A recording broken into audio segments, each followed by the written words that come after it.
When you hear boat accident, honestly, alcohol is the first thing that comes to my mind. Second thing would be weather. If it's in the wintertime and during duck season the weather was really bad and really windy, I'd probably think of that first. But usually I would say when a game warden hears the word boat accident, he's thinking alcohol or he's thinking speed.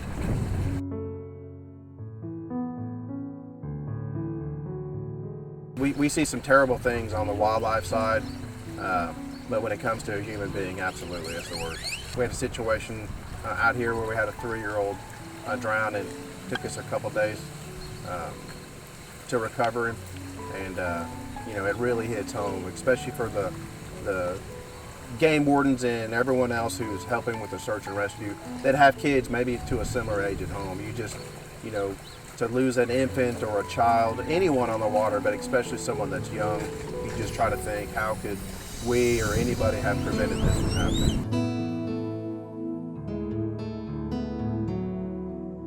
Not all drownings happen in a boat. There's some drownings where a child might walk off of a pier or fall in the water.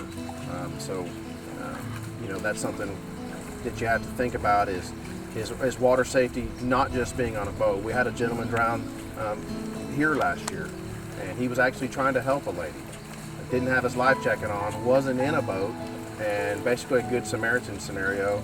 He lost his life trying to help somebody, and it's just, they're all bad situations. You just think, how could we prevented this? But it's a good topic to bring up, that you don't have to be in a boat or out in the middle of the lake to drown.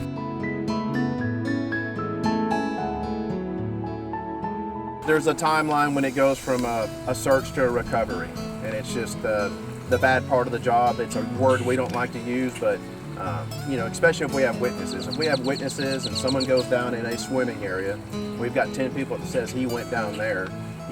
It's as fast as you can get there. We even have, people going in trying to help. And there's a timeline, a very short timeline, when it goes from a search to a body recovery. And that's kind of one of the humps that once you get to the recovery part, you're going to have to use equipment and divers, and there's going to be people and media there, and you're just trying to return that person to his family in the best way you can. It's horrible.